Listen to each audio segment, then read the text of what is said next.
evening and welcome to the final week of the high school football season and a Monday Huddle. I'm Bruce Hooley, and you have no excuse for not watching this show because the Guardians and Yankees are in a rain delay. So we are not delayed. We are right on time, and we're glad to have you with us for a Press Pros Monday Huddle as we will talk about what happened in Week 9, the matchups in Week 10, and we have at least two that will decide league championships, maybe more, and injuries, playoff seedings, and the like.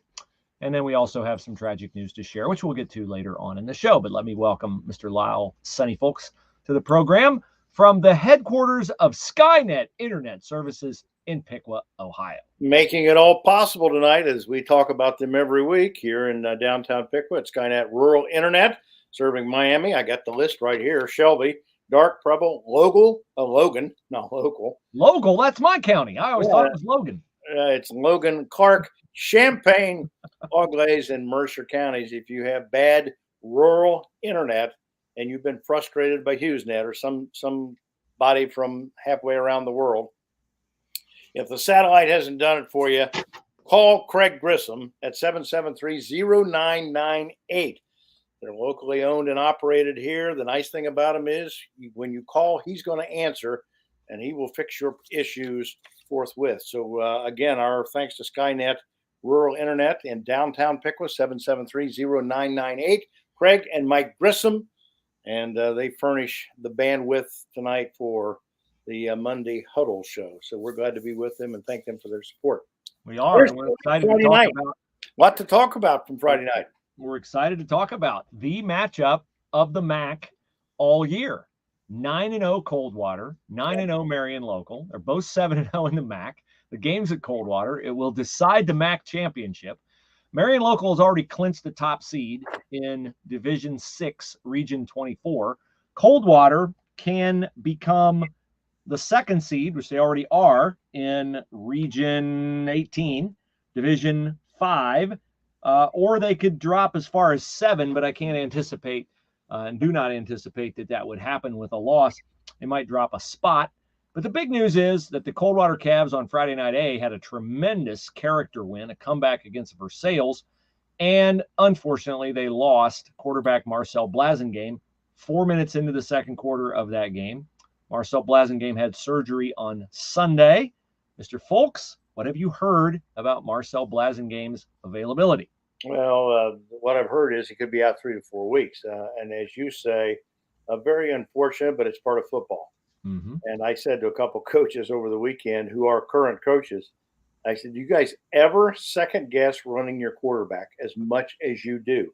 Letting your quarterback take as many hits as you do when, you get kids like Brady Uhl at Piqua, who's spent some time on the IL this year, and now Marcel Blasingame, and there's kids all over. It's just part of high school football because typically your quarterback's your best athlete on the field. He can run, he can throw, he can, and a lot of people have him, playing linebacker or strong safety or something like that because they're the best athlete on the field. So that's unfortunate, but I don't think it diminishes any from the story of Friday night. And your excellent article on Friday night about his replacement, one Braylon Harleman, who stepped in, scored a couple touchdowns, I think threw for one, and threw for two, scored two himself, and kind of engineered that comeback once Versailles took the lead in the second half, and engineered that comeback for Coldwater to come back and win that game. That game Friday night has always been, in recent years, the benchmark of the MAC, Coldwater versus Marion Local. And to give you an idea statewide about how much interest there is in that game, look at this list of questions we received over the weekend from people in Lake County, Geauga County, Cuyahoga County, Williams County, Putnam County, around the state. A couple from Lawrence County, in fact, down where I'm from in the Ironton area, from people who want to know more about these two respective football teams, strengths and weaknesses, and are they as good as they've been in the past, and what do we think about who will win that game on Friday night. So lest there's any concern or any question about how much interest there is statewide in the history and the legacy of MAC football, right there is your answer, because people everywhere are paying How much attention interest? and want to know more about Marion Local and Coldwater. Yeah, and with good reason. I mean, this is a dream matchup. Not only is it in week 10, but it is the number 1 team in Division 5, Coldwater, and the new rankings are out, and they stay number 1 in Division 5, despite the injury to Marcel Blasingame. Number 1 team in Division 5 against the number 1 team in Division 6. This is the reigning Division 7 state champion, Marion Local. They moved up a division. And the reigning Division 6 state runner-up. And oh, by the way, the Division 6 state champion from 2020. So a lot of star power here. The trophy cases at both schools are filled with football excellence, and I might add excellence in lots of other sports. And so this is everything the MAC is about. And if you want to know what kind of respect people around the state have for the Midwest Athletic Conference, all you have to do is look at the Division 6 state rankings, where you will find ranked number 8, the Versailles Tigers, who are 6-3. There's nobody else in the top 10 who has 2 losses. Everybody else is either undefeated or has 1 loss. Versailles is 6-3, and yet Versailles is ranked number 8 in Division 6, and that's because Versailles' losses have been to Coldwater, Marion Local, and New Bremen. So the depth of the MAC, I think, Sonny, is reflected in the respect that people have for a team like Versailles, your defending Division 5 state champion, a 3-loss team still in the top 10 because people say, hey, that's no disgrace losing to Marion Local, losing to Coldwater, and losing to New Bremen. And there's proof. That's all you need to see is the number of people who contacted us, because we are, faithful to write about the MAC on Friday nights, and people all over the state. Over the weekend, I told you what the numbers were about page views on Prep Pro's page views over the weekend, well over 500,000, that we're just interested to see how are these 2 teams going to be undefeated when they line up on Friday night. That probably, and a little interest in how much the 50-50 is going to be too, because that's going to be a whopper. That's going to be a whopper, no doubt about it. So actually, good news on Marcel Blasingame, the fact that he had surgery on Sunday morning and that the estimate is he'll be out 3 to 4 weeks. That is a time period that I think Coldwater can certainly survive in the playoffs without him, because they're going to be seeded, number 2, probably in their region, no matter what happens on Friday night. And that means they're going to play a 15, and then they would play the winner of a 7-10 game. And by the way, we buried the lead. Braylon Hardemer stepped in and played quarterback Friday night against Versailles, having not played quarterback in practice or on the JV team or anything else. Braylon Hardemer is Coldwater's leading receiver. He's their outside receiver. He's their leading receiver. Now, they moved him to quarterback on Friday night because their backup quarterback is injured. He has a stress fracture in his back, and their other quarterback, their JV quarterback, is a sophomore, and Chip Otten did not feel comfortable, and I think this was a prescient move on his part, putting an untested sophomore out there against a very tough Versailles defense in an environment where the faithful at Whole Field were thirsting for an upset of a team that came in undefeated. So they moved Braylon Hardemer in, and he throws the ball and he runs the ball just like Marcel Blasingame. And he had some shaky moments. It's not like everything went well for him. His first pass was almost intercepted in the end zone, bounced into the hands of Blade Boucher for a touchdown. But Braylon Hardemer made some big throws. He had a 42-yard pass to Blade Boucher for a touchdown that was perfectly thrown. He led him on a 91-yard drive at the end of the game, and he scored 2 two-point conversions and scored 1 2-point conversion and threw a 2-point pass to his brother AJ to force the tie with 1:48 seconds to go to get the game to overtime. So he made a lot of pressure plays, and he will have a full week of practice this week for Marion Local so that he knows the patterns better and knows all the responsibilities and things that he has to know as a quarterback of the Coldwater Cavalier offense. What kind of move was that Chip Otten made? Prescient. Okay. Word of the day, kids. Prescient. Just want to get that straight. Yes, okay. Exactly. All right, moving on. Moving on. All right, now we have more than Coldwater Marion this week. Check out this schedule. We have Versailles at Minster. Any other week, that'd be a headline game in the MAC. Versailles is 6-3. Minster is 6-3. Versailles is number 5 in Region 24. Minster is number 6 in Region 28. So there's a D6 a D5 team, and a D6 team. A D6 and a 7 team. D6 and a D7. Okay, so what hinges on that? Minster is currently 6. They could go all the way to 2, Joe Itel says, if they win against Versailles. Versailles is currently 5. They could go all the way to 2 in their region if they beat New Bremen. So that's a headline game. Fort Recovery and St. Henry. Fort Recovery is already in. They've clinched. They're 12th right now. St. Henry needs a win to get into the playoffs. They are out at the moment. They are 19th, but if they win, they could get to 15. It's been a tough year for Brad Luthman and St. Henry. If they could win against Fort Recovery and get into playoffs, it'd be a nice way to end the season for them. Lehman is 14, and Lehman could fall out with a loss, and they got a tough row to hoe. They're at Northridge, and Northridge will be stinging from a beatdown by Milton Union. Lehman is, what's their record? Lehman is 4-5. Okay. What's Fort Recovery's record? Fort Recovery is 3-6. So I mentioned the beatdown. And you make the playoffs at 3-6. Yeah. I mentioned the beatdown that Milton Union applied to Northridge. Milton Union, having beaten Northridge, is now in position to win the TRC. They will play host to Riverside at home, and Milton is currently number 3 in its Region 20. Riverside, a Division 7 team. Milton is Division 5. Riverside is also 3 in Region 28. So Riverside could go all the way to number 2 with a win. Milton still has a chance to finish number 1 in its region. Now, that would, of course, require a win over Riverside and the teams ahead of Milton to lose. Yeah, I need some help. Yeah. I just want to point out that these are the new improved 16 team in a region playoffs that featured last year a 1-9 team from the Cleveland area that made the playoffs and was quickly dispatched in round 1. But this is the new improved playoff system adopted by high school football in the state of Ohio, voted on by the Football Coaches Association, I assume, sanctioned by them. And it does raise a lot of questions. It does and people still don't understand, that a 1-9 or a 3-6 or a 2-8 team. There are going to be some 2-8 teams. Yeah, no doubt. That make the playoffs. You're rewarding people for winning 2, losing 8. People don't understand that.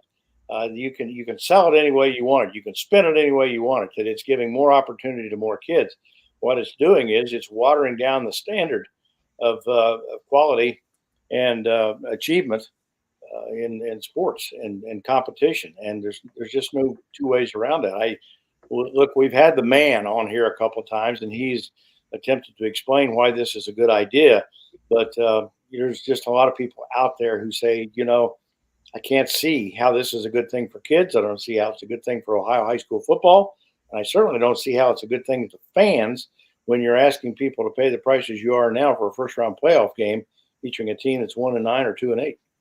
Yeah, the only people that are going to be going to those games, first, second round of the playoffs for the visiting team, they're going to get pounded, and it's parents. And, that's unfortunate. But we'll have 64 teams in each division make the playoffs. We've talked before. We're not fans of it, but that is what it is, and that's the way we'll cover it and the way we'll talk about it. Now, besides Marion Local and Coldwater, besides Riverside and Milton Union, we got 2 other games that really stand out to me, Sonny. Number 1 is Fort Loramie against Lima Central Catholic. Loramie is sneaky good. Loramie is what are they? 9-2, 7-2? 7-2, yep. And Loramie is number 2 in Region 28.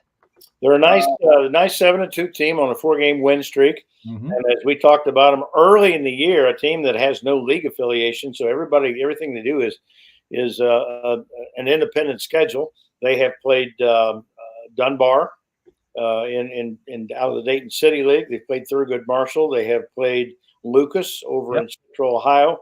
They have played Newark Catholic.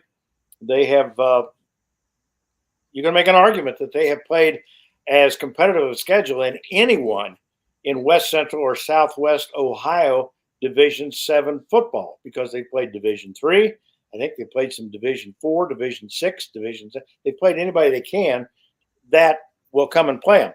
So they are battle tested, road tested. They have a couple of injuries that are kind of nagging them right now, but I understand from talking to the Spencer Wells over the weekend that they're going to suit up and those kids are going to play, and so they're ready for a big matchup with LCC on Friday night. LCC is a very talented football team, very talented quarterback. It's going to be a very competitive game, but I still think because people have asked me repeatedly in the last couple of weeks, who's your favorite two teams to play in either a regional final or state semifinal game in Division 7? It would be Loramie, and it would be the New Bremen Cardinals. Yeah, and Loramie, in playing Lima Central Catholic, is playing a team that's 6-3 and is number 2 in Region 26. So their 3 losses are no joke either. Loramie's 2 losses are to Versailles, 26-21, I believe. And the other loss was to Newark Catholic, 27-9.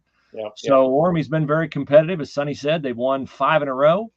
And they have a 39-27 win over Minster to start the season, which at that time we didn't know how good a win that was. That's a really good win right now. So that's a big game. And then another game is National Trail at Tri-Village. And Tri-Village is a team that's lost only 1 game. Tri-Village is capable of jumping up to number 2 in its region.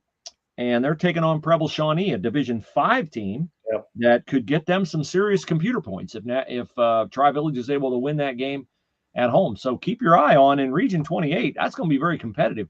Tri-Village, Fort Loramie, and New Bremen, all in the same region. Well, and you got to look at that Preble Shawnee game from last week with Ansonia, where Ansonia squeaked by them and beat them in a very good football game. And it says certainly something about Ansonia because that's probably their best quality win of the year. I understand they beat Riverside in week 1 of the season 9 weeks ago.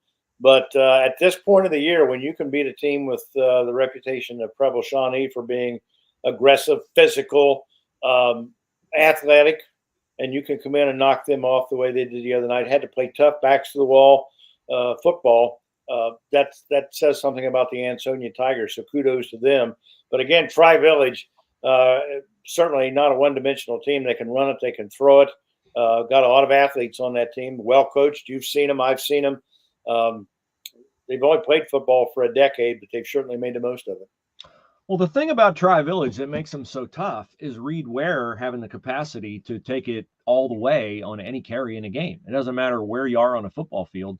You hand the ball to Reed Ware, and if Reed Ware gets a seam, you're not catching him.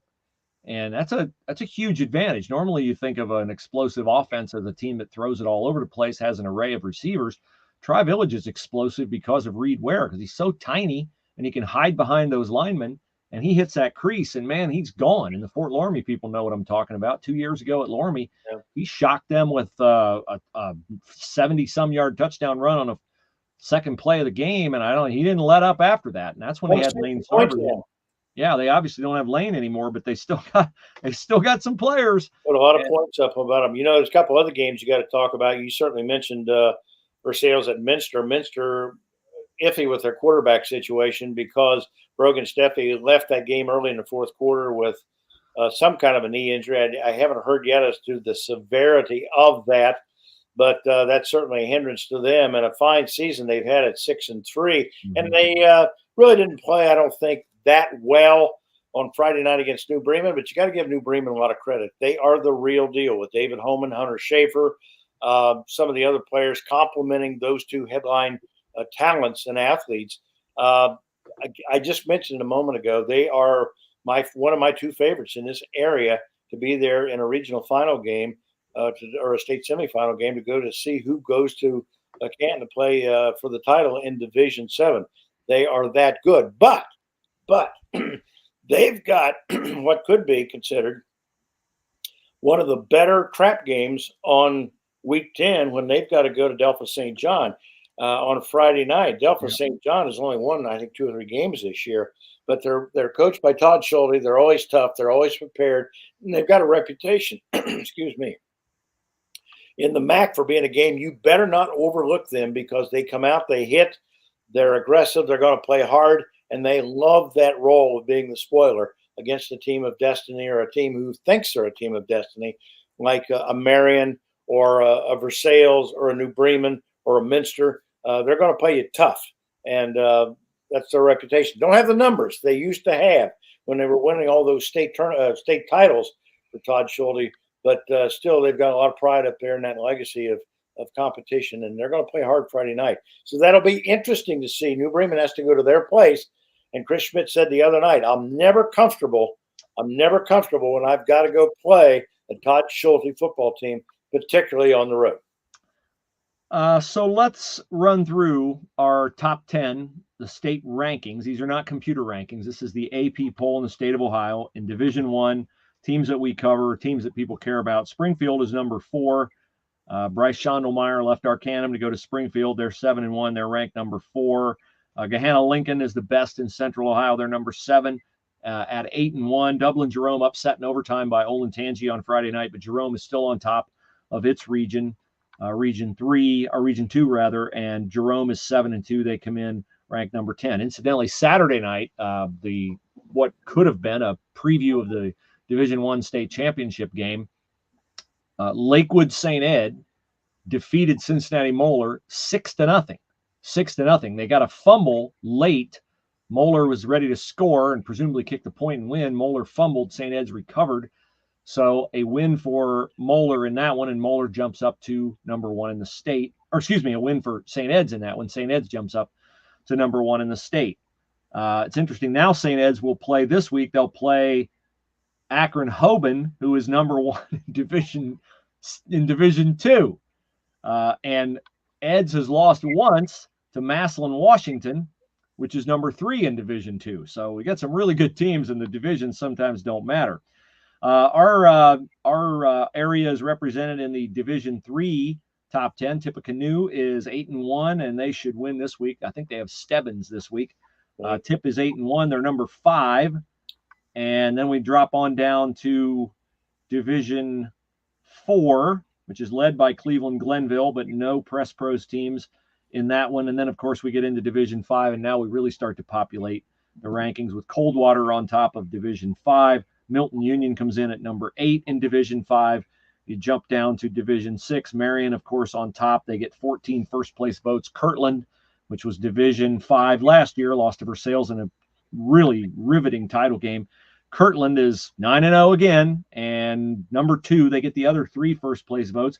The defending Division 7 champion, Cary, is number 3. And as I said, Versailles comes in at number 8 and Tri-Village at number 10. And then down in Division 7, our top-ranked team is New Bremen at number 6. Fort Loramie is number 9. So those are your top 10 teams that we cover at Press Pros Magazine, and we'll see how they do on Friday night with some of the games that we've outlined, which are certainly headlines and certainly games that we're looking forward to covering, Sonny. And it's going to be good weather. It's supposed to be dry. It's supposed to be cool. And you know, we have skated this year, talking about Friday night coverage, because we haven't had a bad rain out. We haven't had a sloppy field. You always enjoy that because it just makes the job so much easier, and it's so much easier on equipment that you have to work with. So we've been fortunate this year, and certainly, you know, when we talk about our Friday night picks, we had on this last week, and I would expect it to be the same this Friday.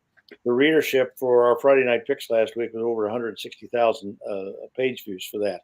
So and again, as I mentioned, with this list of people across the state paying attention to what's going on in West Central Ohio, particularly out of the MAC, at least half of those page views were from Northwest, Northeast, Central, and Southeastern Ohio, just keeping an eye on certainly people in Ironton wanting to know what the Division 5 teams are doing here, that being Milton Union and Coldwater, and everybody wants to know what the 12-time state champion Marion Local Flyers are up to. And, of course, that's going to be off the charts this Friday night when they play Coldwater, who's won 7 titles, 5 of them under your friend, my friend, and I hope yours out there, Coach Chip Otten. Yeah, so let's talk about that matchup a little bit. With Coldwater having to move guys around, it was not only Braylon Harlemert that moved from wide receiver to quarterback. He was Coldwater's outside receiver. Blade Boucher was their inside slot receiver. They moved Boucher to outside receiver, a position he had not practiced at.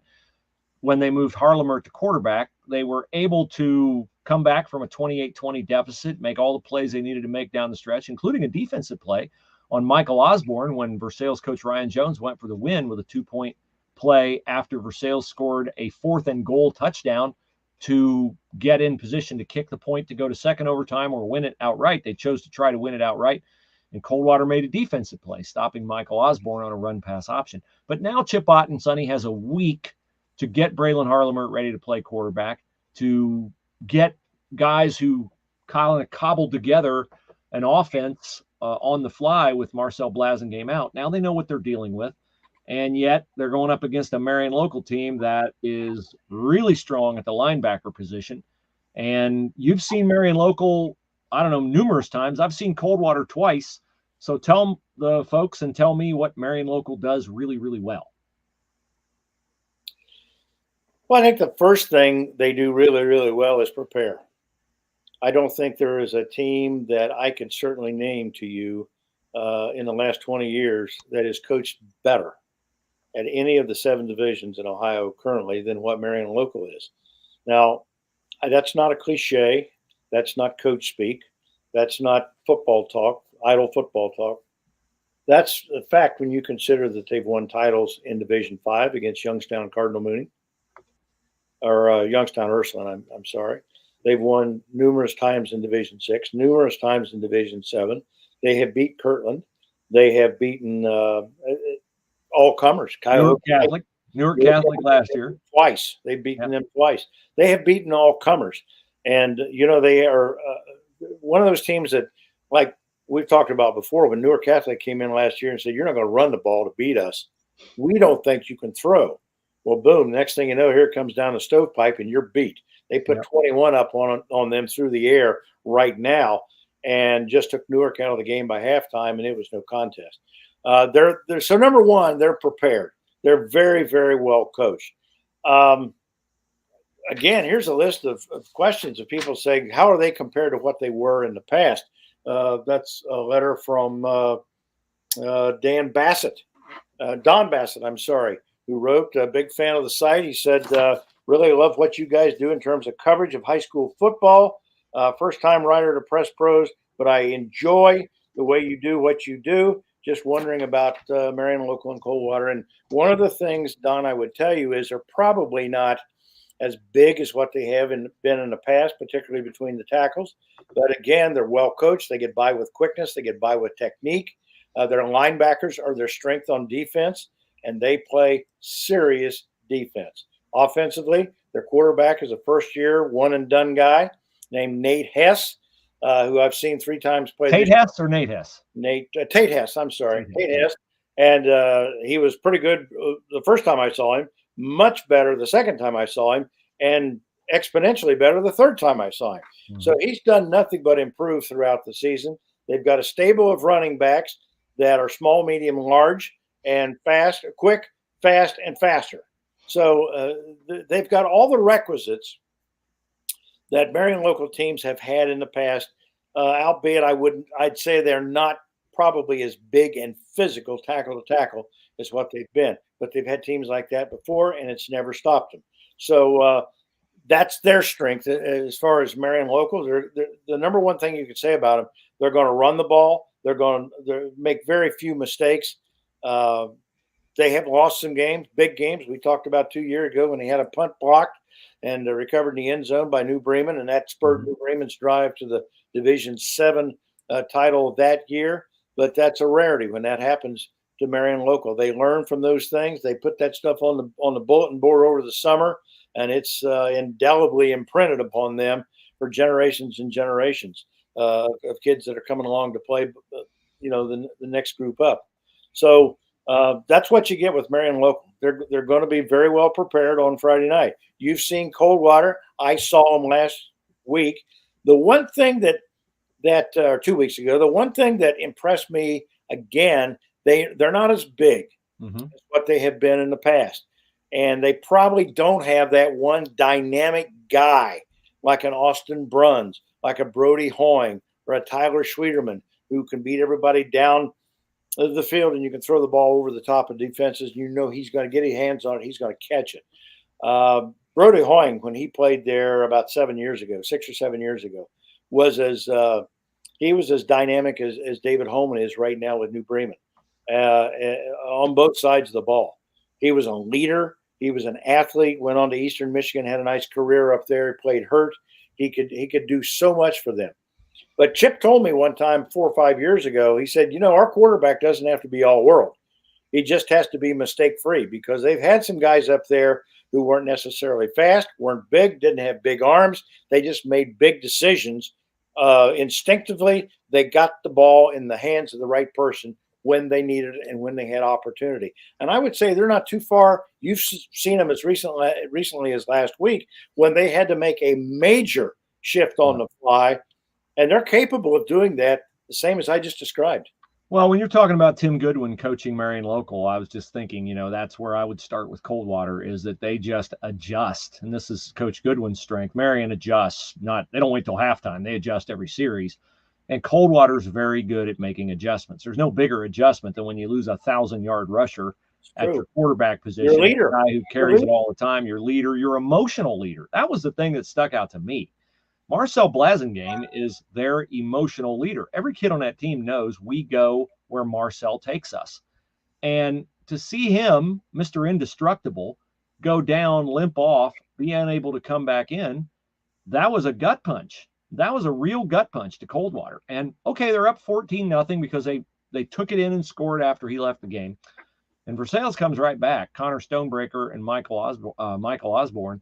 And they, boom, they're even. 14-0 going into halftime. Then they come out to hand the ball to Joel Garrett. First play that Versailles runs in the second half, takes it to distance.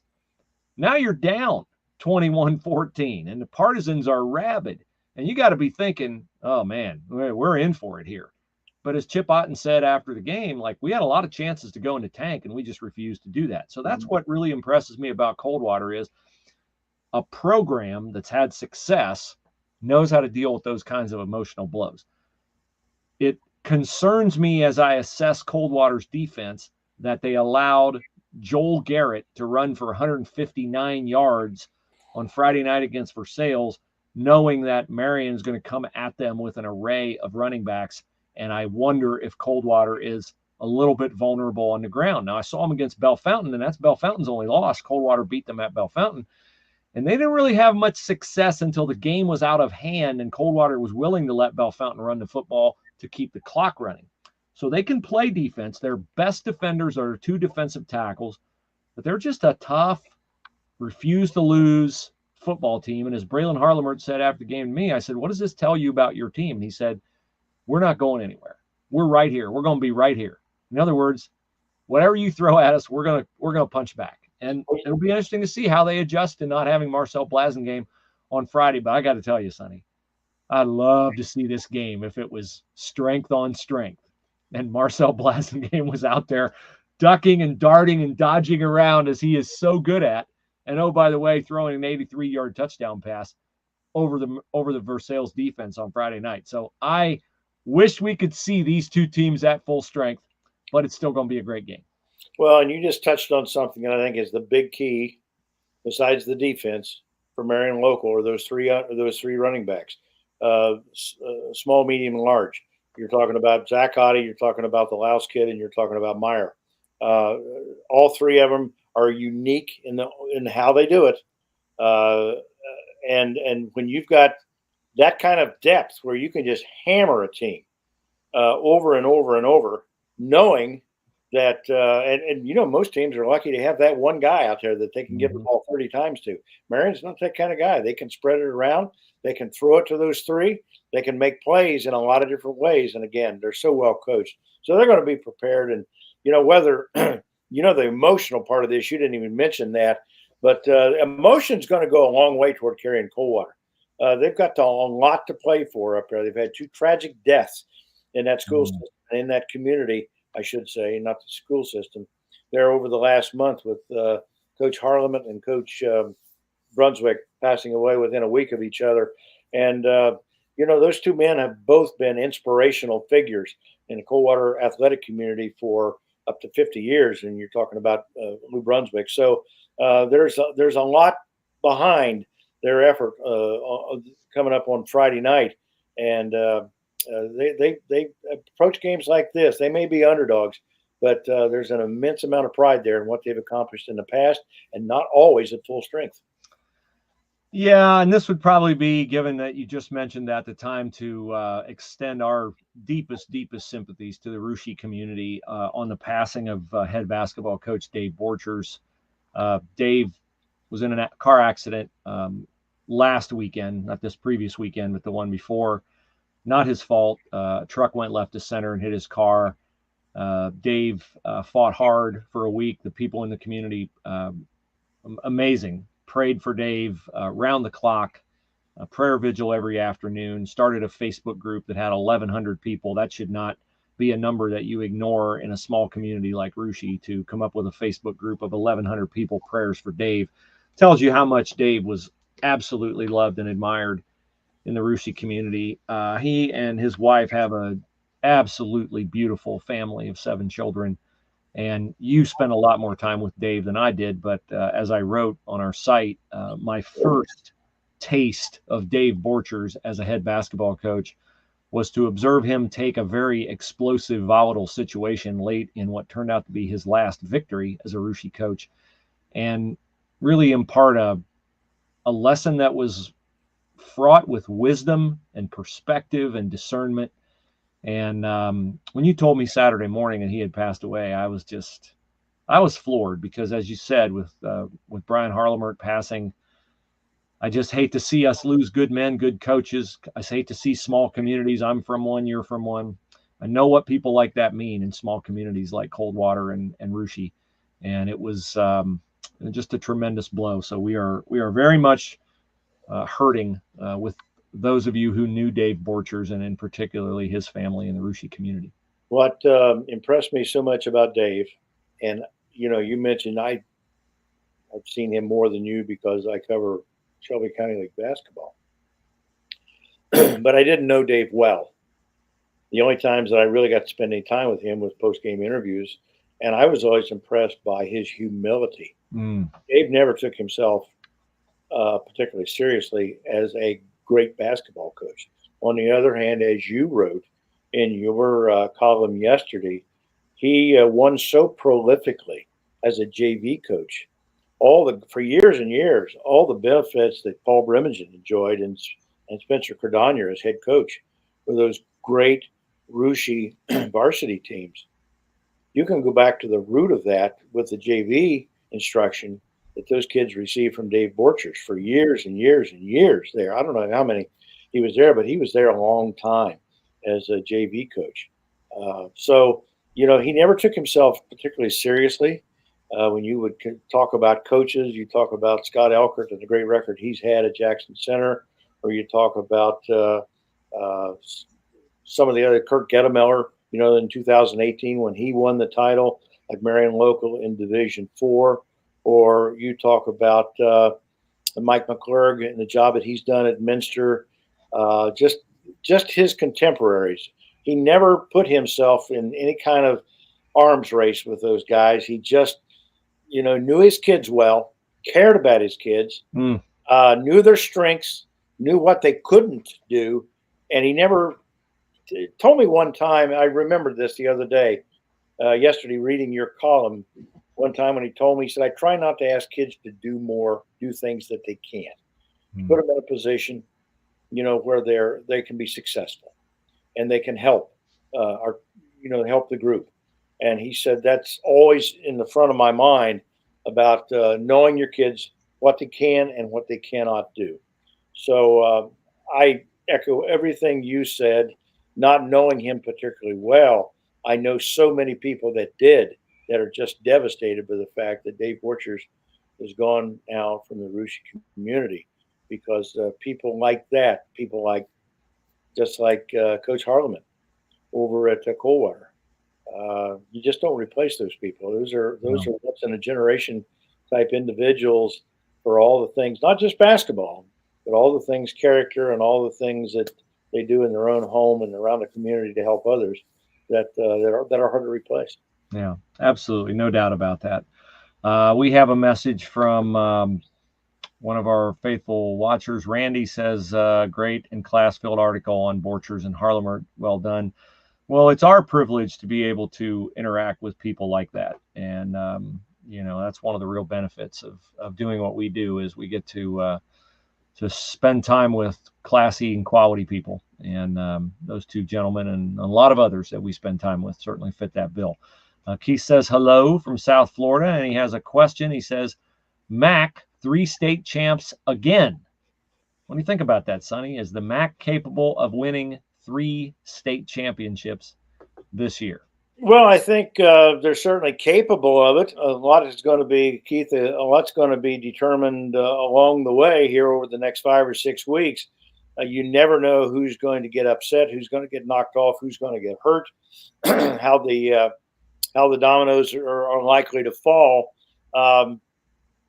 Somebody here has asked me this week here in the list of questions I have of the 3 that you like, and we just talked about Coldwater, Marion Local, and New Bremen. Which one do you feel might be the surest bet, to win a MAC title this year? And knowing is what I know about Division 7, and I think I know more about 7 than I knew about 6 and 5 around the state and the other regions. Keith, I know you're an old Bremen guy.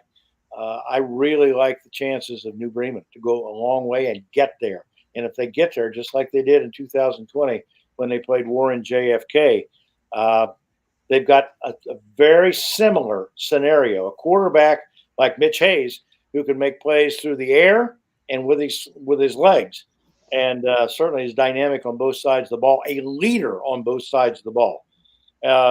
It's uncanny how much alike this team is to that team in 2020, and they have the same running back in Hunter Schaefer. So can they win 3? You never count Marion out, and Nope. Again, Marion's got a tough road to go, and they know that with Carey and Curtin and them all in Division 6. So some things we'll see how things line up on any given Friday night, and then of course Coldwater. We just talked about them for the last 10 minutes about the job that Chip Otten has done. So it's certainly not out of the question, but they're going to have to play, and every one of them would tell you got to be good, but you got to be lucky. And I would not discount Milton Union in Division 5 either, because right here. And let's get to this question. Very good. From Jerry and Troy, who wrote and says, is Milton Union's weak schedule in the TRC, is that going to hurt them when they get into the playoffs? That's a very good question, because if you ask old coaches like Keith Brooks, they're going to say, hey, the MAC hardens you, to anything that you're going to see. It's probably better week to week in the MAC than you're going to see for the first 4 weeks in playoff football. Mm-hmm. And I don't discount that at all. On the other hand, we've talked about so many times, they've got 18 seniors on that team that have been there and have played so much football together for 4 years. They've known some bitter disappointments. They've been motivated by that. And I think, Jerry, they've got the best individual athlete that I have seen all year in Blake Broomball. Now, I know there's people that will disagree with that, but he is their chief running back, fastest running back. He runs the jet sweep for them. And, if he gets to the corner and gets turned upfield, he's gone. He's their best pass receiver. He's their best, probably, defensive back athlete in the defensive backfield, kick returner, punt returner. He does everything for them. Tough guy, takes hits all night long. So they have the leadership. They have the experience. They are multi-talented.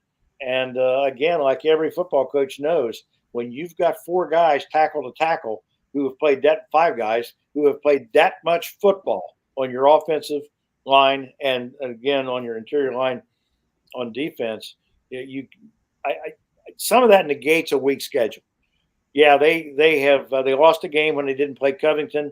They weren't challenged when they played teams like Bethel or teams like Troy Christian, some teams like that, where they just won by outrageous scores. Yeah, you can go back and say, they weren't challenged, and is that going to hurt them when they have to put it, like they did against Eaton last year when their backs are against the wall against a team like that?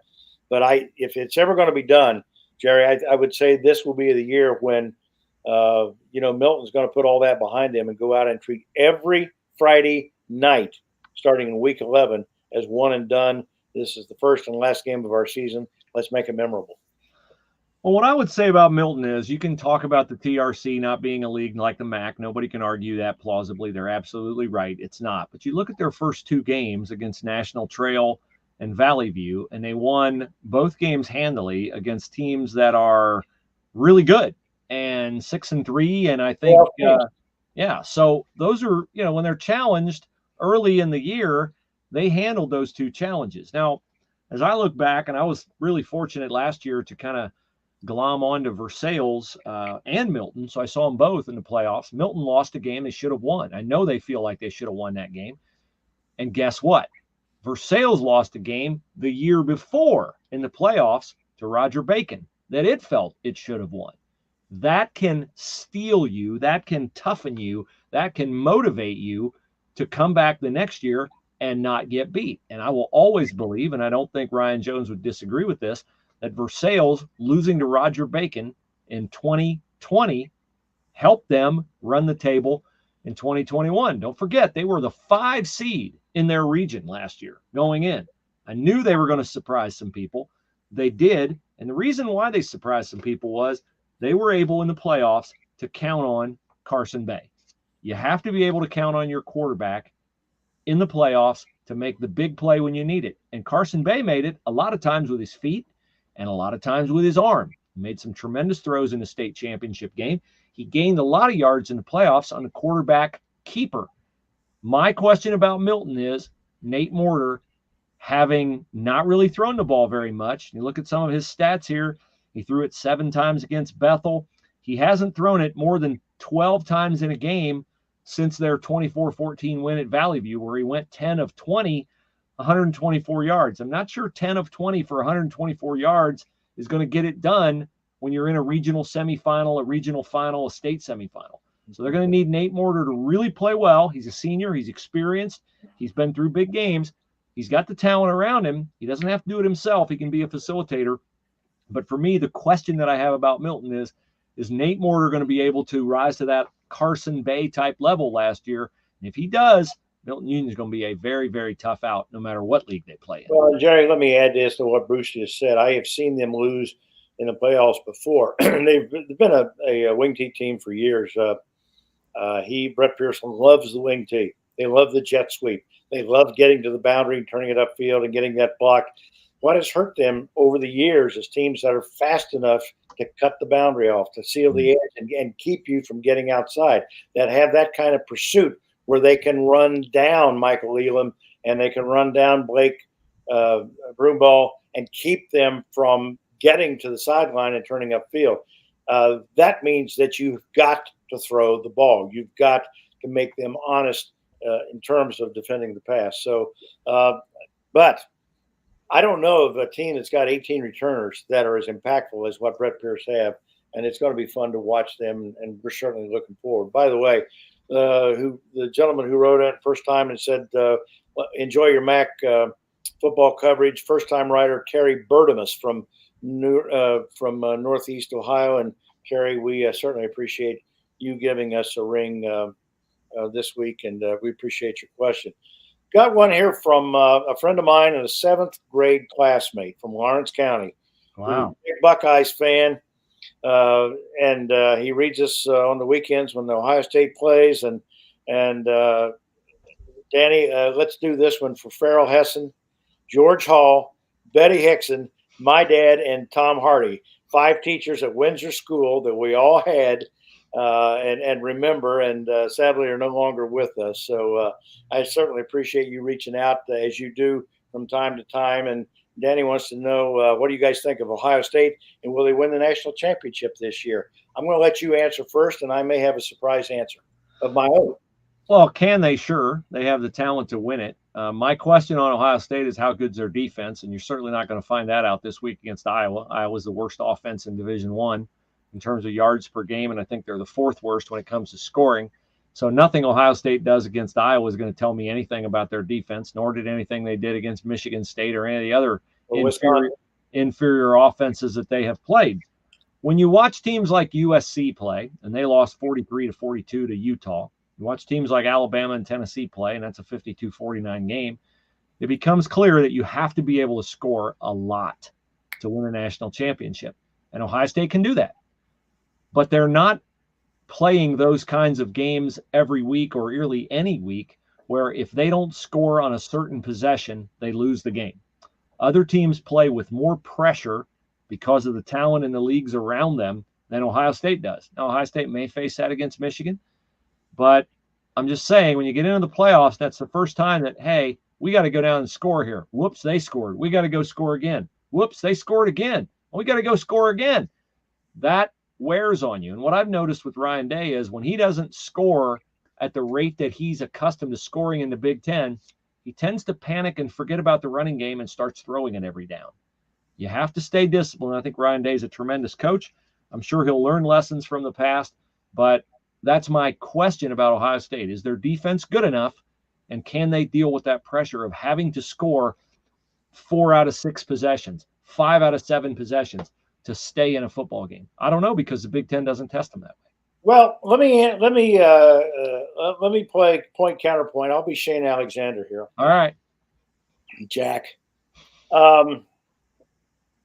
I would say whose defense this year is good enough. That's it. Nobody's is. And so for people to think Ohio State's is good, I just don't believe it. And I sit in the back of the end zone every week and watch their defense, and I will tell you that it is vastly improved. Okay. From a communications, because when you sit in the back of the end zone and you're 20 yards away, you can hear the calls, you can hear the communication between players on the field.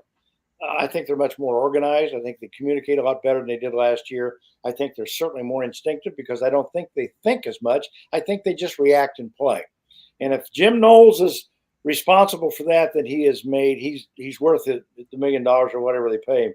$2.5 million. $2.5 million. You said one time that somebody said he'd never pay $1 million for an assistant coach. Gene Smith said they'd never pay an assistant coach $1 million. They now pay about 7 of them $1 million. So I think now that they have gotten certainly their money's worth already out of Jim Knowles. The one thing that concerns me is I think they've become a dink and dunk team with their passing game. I say this. I worry and wonder. I don't worry, but I wonder why Jackson Smith and Jigma. That must be one hell of a bad hammy, because if you're out 6 weeks with that and you're still game time decision, even this week with Iowa, and they say that they think he's going to play. I don't know why. You don't need him. If he can't stretch the field like Garrett Wilson and Olave did, I think they're an entirely different football team. The second thing is you got to keep Travion Henderson healthy and in the game. You don't know. You're not a Marion Williams fan? You don't know if he's going to play or not because he has already missed so much time. My MVP that I've watched this year with him, because they have to run the ball. Mm-hmm. They have to run the ball, like Bruce just said, to make that pass game effective, is Marion Williams. Thank goodness they've got Marion Williams, because that's a tough guy, a big guy, a guy that's faster than he looks. He doesn't fumble. He doesn't put the ball on the ground. He's just been everything that they've needed when they needed it this year, whether it's a specific play or just generally in terms of the running game, because Henderson has missed as much time as he has. So can they win it, and will they win it? I think a lot of it has to do with Jackson Smith and Jigma. If he's healthy and he's on the field where he can make teams respect the bomb, the deep ball, and they have to stretch the field like that, which again opens space up for Marvin Harrison, because he's not a burner. He's not a burner. Julian Fleming's not a burner. They may be 4-4, 4-5 guys, but they can't run like Garrett Wilson and Chris Olave, and that makes all the difference in the world. And I think until you're actually on the field and you can gauge the comparative speed between those guys, then do you appreciate Jackson Smith and Jigma, Chris Olave, Garrett Wilson, and guys like that who make such a difference. And, when you know that, it's no surprise that Olave and Garrett Wilson are both first-round draft choices. I agree with you on Marion Williams. He is a guy who personifies that old adage that he runs angry. He looks like he takes umbrage at the Yeah. temerity of somebody trying to tackle him. He And is the guy in the NFL like that, Kareem Hunt with the Browns, he looks like he's mad you're trying to tackle him. You think about the great guys that have run the ball for them since John Brockington that are willing and eager to deliver the blow. He's certainly the latest in the line of guys who play, who make tackling him something that you think twice about. When you see him coming and you say, boy, it's me or him, ooh. Yeah, and that's not a factor of size either. Like Eddie George had that, but Beanie Wells did not. Beanie Wells was not a guy who's going to, deliver a blow. Eddie George would deliver a blow. Mayan Williams delivers a blow. Joe Montgomery would deliver a blow. And some guys are just great at hitting the crease and outrunning you. Michael Wiley was that way. So we'll see. But Archie Griffin was that way. Yeah, but I will say that the groin injury or the hamstring injury of Jackson Smith and Jigba, those are the kinds of injuries that can linger a long time. Look at Justice Sewing on the basketball team. Yeah. Justice Sewing battled a groin injury for 2 years. 2 years. And he's not getting hit. Which is what makes you wonder that it's more than a hamstring, because hamstrings, particularly when you're that age, you heal quickly. You should, unless it's way up high at your groin, and then it can be a real problem. And I don't know if they've been honest with that, whether it's just a true hamstring or if it's something else related. Yeah. But I think that has a big thing to do, Danny, with whether they can and will win a national championship, because they can outscore teams, as we saw in the Rose Bowl last year. I mean, they're down, and they, as Bruce said, their backs were to the wall, and they knew we got to score every time we touch the ball, and they were able to do that. Look at the job, and who did all that? Because Olave was out for the draft. The guy that had the game, the guy that made all those catches and all those yards, was one Jackson Smith and Jigma. Yeah, my question about Ohio State too is how good's their offensive line as a pass blocking unit? They don't face any kind of a pass rush until they get to Michigan. We'll see how they hold up against Michigan's pass rush. Appreciate you guys writing to us. We always talk about how good it is to hear, especially from first-time guys like Mr. Bertimus, Terry Bertimus.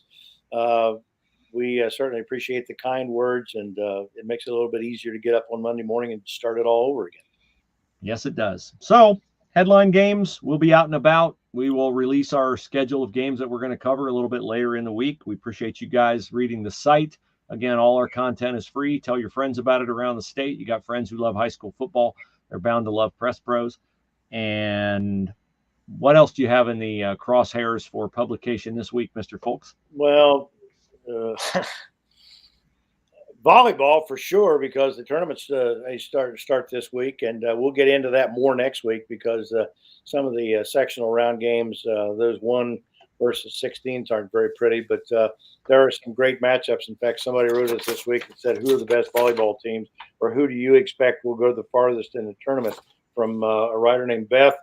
Beth, that's anybody's guess, because the unique thing about Division IV volleyball in our area, so many of the great teams, the Rushis, the Lorimies, the New Bremans, the Marion Locals, the St. Henrys, it goes on and on and on, knock themselves out, getting to just the district and regional final rounds. And so that's a crapshoot to see which one has got the best chance, because they all play each other to get to the regional round and the regional final round of the tournament. So that's one of the things that make, I think, volleyball one of the very intriguing and interesting dynamic things that you want to get a ticket and go watch, because on any given night, one of those 5 teams, or 2 or 3 more that are certainly capable of winning.